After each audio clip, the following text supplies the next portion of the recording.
กระทรวงเทคโนโลยีและการสื่อสารได้มอบหับบัตรสมาชิกพรรคสมบูรณ์ให้กับสมาชิกพรรคจำนวน71สหายเป็นหญิง31สหายพร้อมทางรับฟังพระคาถาวันสำคัญต่างๆของชาติซึ่งได้จัดขึ้นในวันที่20ตุลา2025กระทรวงเทคโนโลยีและการสื่อสารมอบหับบัตรสมาชิกพรรคสมบูรณ์พร้อมทางรับฟังพระคาถาวันสำคัญต่างๆของชาติให้เกียรติเข้าร่วมโดยสหายบเวียงคำบงลาลากรรมการศูนย์กลางพรรครัฐมนตรีกระทรวงเทคโนโลยีและการสื่อสารสหายสันติสุขสิมมลาวงศ์เลขาคณะบริหารงานพรรคกระทรวงรองรัฐมนตรีกระทรวงเทคโนโลยีและการสื่อสารมีสมาชิกพรรคพนักงานในพิธีสหายมนุทองวงรอคำคณะประจำพรรคเลขาหน่วยพรรคภาคฐานกลุ่มจัดตั้งพนักงานได้ผ่านมติตกลงว่าด้วยการออกบัตรสมาชิกพรรคสมบูรณ์ของพรรคประชาชนปฏิวัติลาวสุทธิ7ของกระทรวงเทคโนโลยีและการสื่อสารโดยผ่านมติตกลงของกลุ่มการเมืองศูนย์กลางพรรคสมาชิกพรรคสมบูรณ์กระทรวงเทคโนโลยี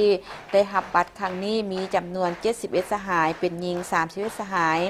พร้อมนี้ผู้เข้าร่วมกองประชุมได้รับฟังเอกสารสำคัญต่างๆเช่นวันสั่งตั้งการทูตลาวครบรอบ80ปีวันที่12ตุลาปี1945 12ตุลาปี2025และวันประกาศเอกราชครบรอบ80ปีจุดประสงค์เพื่อระลึกถึง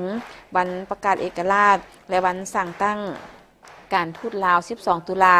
ซึ่งเป็นวันที่มีความหมายความสำคัญทางด้านประวัติศาสตร์ในการต่อสู้กู้ชาติต้านจักรพรรดิลาวเมืองขึ้นแบบเก่าและแบบใหม่เพื่อญาติเอาเอกราชอิสรภาพพื้นแผ่นดินอันครบถ้วนจากกำมือของจักรพรรดิผู้หุกหานพร้อมนั้นยังเป็นการศึกษาอบรมพนักงานโดยเฉพาะผู้เกิดใหม่ใหญ่ลุ้นให้เข้าใจอย่างลึกซึ้งมูลเสื้อหักชาติน้ำใจพิละอาหารของประชาชนลาวบรรดาเผ่ารับผู้เข้าใจแนวทางการต่างประเทศของพรรคใ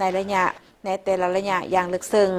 พร้อมกันเป็นเจ้าการเสริมขยายมูลเสื้อหักชาติน้ำใจพิละอาหารบ่ยอมจำนนและน้ำใจเสียสละอันสูงส่งความสามัคคีปองดองกับบรรดาประเทศโดยเฉพาะเพื่อนมิตรยุทธศาสตร์พร้อมเดียวกันนั้นยังเป็นการแสดงความกตัญญูรู้บุญคุณต่อผู้นำบรรดานักรบปฏิวัติวีรชนและผู้ที่มีผลงานในหลวงต่อประเทศชาติและประชาชนเพื่อทุกคนได้ทำเฮียนเอา